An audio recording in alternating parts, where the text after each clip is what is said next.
Imagine if you were given just 12 ships and sent to fight against 350 enemy ships. Would you fight the war, or would you give up? But today's story is about a warrior who not only faced a massive army of 350 ships, but also stunned the entire world by winning one of the most impossible battles in history. The story begins in the year 1597. We are shown a man who is being brutally tortured. This is no ordinary man, but a brave soldier of the Korean army. He is accused of spying in the ongoing war between Japan and Korea.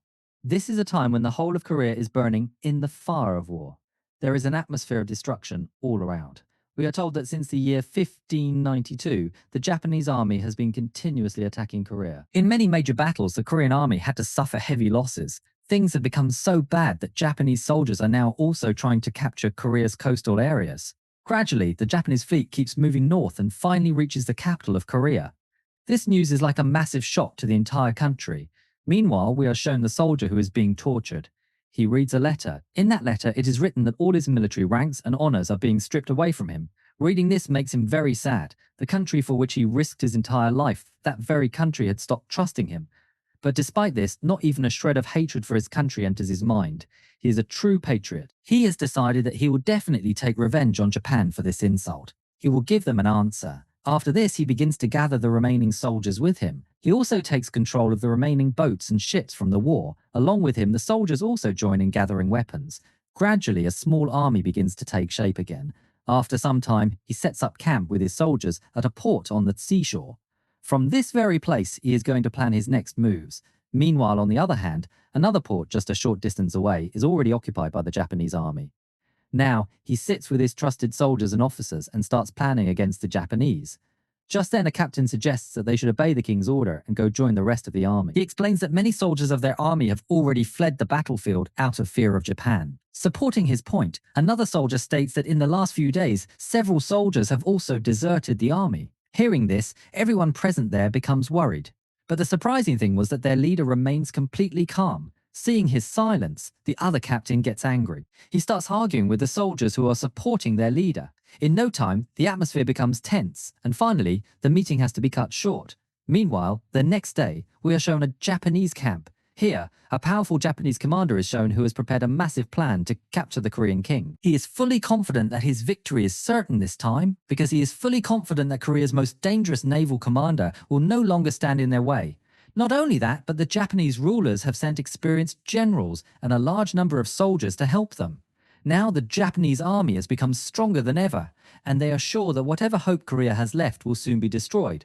Meanwhile, in the Korean camp, we are shown a spy who is their trusted spy. He has arrived here with an important letter. In that letter, detailed information about the Japanese army's preparation is written. Along with this, the spy also tells him what activities are going on at the enemy-occupied port. Upon receiving this information, he sends his spy back to the enemy territory so that more crucial intel can be gathered. The spy is about to leave when his wife gives him an amulet so that her husband can return safely. Over here, at the Japanese headquarters, the atmosphere is completely different. A general present there tells his commander that they should attack immediately. According to him, the Korean army is very weak at this time and defeating it will not be difficult. But hearing his words, the other Japanese general does not like it at all. An argument starts between the two, which is about to turn into a fight in no time. However, the soldiers somehow intervene and calm the situation down. The commander supports the general in this argument and says that the victory will soon be celebrated. The Japanese army has full confidence in its strength. The next morning, a ship arrives at the Korean port. As soon as the soldiers see that ship, the color drains from their faces because inside that ship, the bodies of several Korean soldiers killed along with their commander were placed there. Seeing this sight, everyone is shaken to the core. The Japanese army wants to send a clear message that whoever stands against them will meet the same fate. Over in the Japanese camp, a general angrily approaches another general. He had found out that it was he who ordered the bodies of the Korean commander and their soldiers to be sent. He says angrily that this action of his could provoke the enemy's most dangerous commander even more. But instead of listening to him, the other general begins to mock his past defeat. Hearing this, he loses his temper and moves forward to attack. Just then, his soldiers stop him. After this, the other general draws his sword and threatens him. He clearly states that he is only here to kill his enemy, and if anyone tries to get in his way, he won't spare them either. After a while, we learn that this general's enmity is not limited only to the war. His brother had died in the previous battle, and now he wants to take revenge for his death. On the other side, in the Korean camp, a soldier is caught trying to escape. He is trembling with fear. He says that the Japanese army is very cruel and that he does not want to die in the war. Hearing his words, everyone present there is shocked, but his commander does not tolerate this at all. He sentences that soldier to death right then and there. Seeing this, everyone is stunned, but his motive was clear. He did not want fear to spread in his army. He wants every soldier to stand firm until the end and not back down at any cost. After this, he goes towards an island that is famous for its dangerous ocean currents. The water there flows so rapidly that its sound resembles a crying human. The local people of that place consider going there to be inauspicious. Throat-clearing sound. In reality, the Japanese army also wants to capture this area. But a different plan is running through his mind. He knows that if these currents are used at the right time, this very place can turn the tide of the war. Music. That same night, he has a strange dream. In the dream, he sees some dead soldiers pleading with him to take revenge for their country. He wakes up startled, but just then he realizes that there are some strangers present around him. Music, who are wearing ninja-like clothes. They had come to attack him stealthily. Suddenly, his son arrives there. Father and son face the attackers together and finally eliminate them all. When the masks are removed from their faces, a shocking truth comes to light.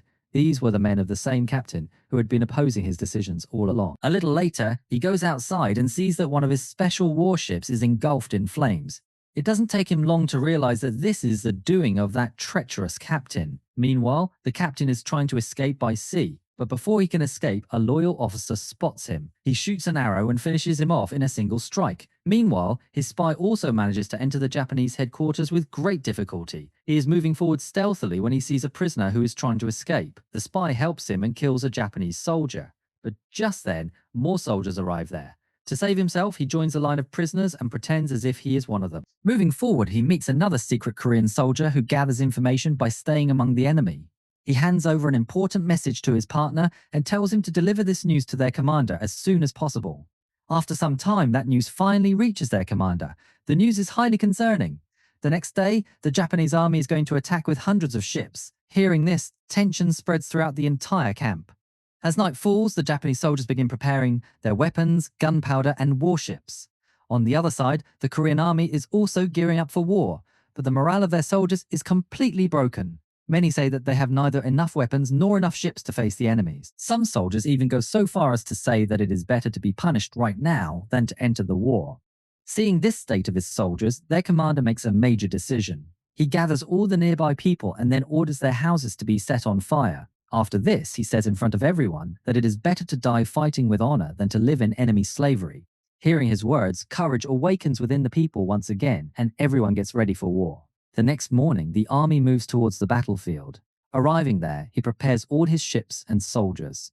During this time, his secret spies also join the army. After this, they head towards the sea with only 12 ships. On the other side, the Japanese army is coming towards them with hundreds of ships and thousands of soldiers. Seeing such a massive army, the morale of the Korean soldiers wavers once again. Their 11 ships retreat, but their commander keeps moving his ship forward alone. A little later, the enemy comes very close to them, but he was intentionally standing in the exact spot where the ocean currents are the most dangerous. Due to the strong waves and powerful current, the Japanese ships start colliding with each other. As soon as he gets the opportunity, he orders his soldiers to attack. In no time, the first unit of the Japanese army is severely destroyed. Seeing this, the enemy general sends his second unit forward. One of his officers explains that the pressure of the sea is so high that even their own ship is struggling to maintain balance. But instead of panicking, their commander orders them to move forward. He knows that his real plan is not yet complete. A little while later, the second unit of the Japanese army also jumps into the battle. A fierce battle begins on both sides. Many Korean soldiers are killed, and the situation starts to become very critical. Just then, a soldier angrily sets fire to a large barrel filled with gunpowder. The next instant, there is a powerful explosion. The explosion is so powerful that several nearby Japanese soldiers are killed. But their commander is also injured in this blast. Despite being injured, he does not give up. He orders his soldiers to prepare the heavy cannons. Gradually, all the cannons are gathered in one place. After this, he orders his soldiers to bend down low. As soon as all the soldiers lie down, the next moment all the cannons begin spewing fire. The sea echoes with loud explosions, and the second unit of the Japanese army is completely destroyed there as well. The remaining Japanese soldiers are also wiped out by the Korean warriors. An enemy's eyes fall on the commander. He is about to take aim at him, when suddenly the commander's captain shoots an arrow that strikes directly into the sniper's eye. He drops dead right there. After this, the commander orders the captain to steer the ship to the other side. On the other side, the Japanese general also sends a special ship after the commander, which contains a lot of gunpowder and also has several Korean prisoners on board. It seemed as if he already knew what the commander was about to do. Gradually, that ship approaches the commander's ship. Its purpose was to reach near the Korean ships and trigger a massive blast. Over here, the commander's soldiers were also continuously attacking that ship. Due to the attacks, a part of the ship is completely broken. Just then, a Korean soldier's eyes fall on his fellow spy, who was present on that very ship. He tries to signal the danger by throwing the gunpowder into the water. Seeing this, the soldier immediately reports everything to the commander. Over there, the spy tries to change the direction of the ship so that it cannot reach the Korean ships. But just then, some Japanese soldiers spot him and attack him from behind. They begin trying to kill him. However, before they can kill him, the commander and his soldiers kill the Japanese soldiers. Meanwhile, standing far away, the spy's wife is also watching all of this. She understands that this ship is very dangerous. Therefore, she continuously begins waving to warn of the danger. Her warning works, and the Korean soldiers target that ship in time. Ultimately, that ship is destroyed before reaching its target. Over here, the Japanese general becomes extremely angry seeing all his plans fail. Now, he decides to launch a direct attack. He orders his ship to collide with the commander's ship. A little while later, both ships come face to face. But just then, a massive wave rises in the sea. Because of this wave, the Japanese general's ship changes its direction. Instead of colliding with the ship it was supposed to hit, it ends up right next to it. Now, both ships were so close that the soldiers could attack each other directly. In no time, a fierce battle begins between the Japanese and Korean soldiers. During this, the commander's gaze goes out towards the distant sea. He sees that those 11 ships that had retreated earlier are now coming back to help them. Over here, the Japanese general is also now moving forward himself to kill his enemies. He wants to win this war at any cost. Just then, a Korean soldier tries to stop him and attacks him. But it seemed as if he is not afraid of anything. Despite being injured, he continuously keeps moving forward. On the other side, seeing their commander in danger, the Korean soldiers come forward to protect him. They continuously shoot arrows at him so that he cannot advance. But he is not ready to stop under any circumstances. His eyes were fixed only on his enemy. When he tries to move forward once again, their commander finally steps in front of him in anger. The next instant, he makes a powerful strike with his sword and finishes him off. Upon the death of their most dangerous general, chaos spreads through the Japanese army, and now the morale of the Korean soldiers boosts even further. After this, he orders his remaining 11 ships to move forward. Now, the entire Korean army launches a counterattack on the Japanese ships together. In no time, the sea turns into a battlefield. Smoke, fire, and explosions are seen everywhere. One by one, the Japanese ships start getting destroyed. Many ships sink in the sea, and thousands of soldiers are killed. Within a short time, the Japanese army is completely broken. They have neither the strength left to fight nor any way to escape. Ultimately, the Korean army achieves victory in this historic war. In this way, due to his patience, courage, and excellent planning, their commander wins a battle that was initially almost completely impossible to win. With this story ends right here. This story teaches us that no matter how difficult the circumstances are, we should never give up.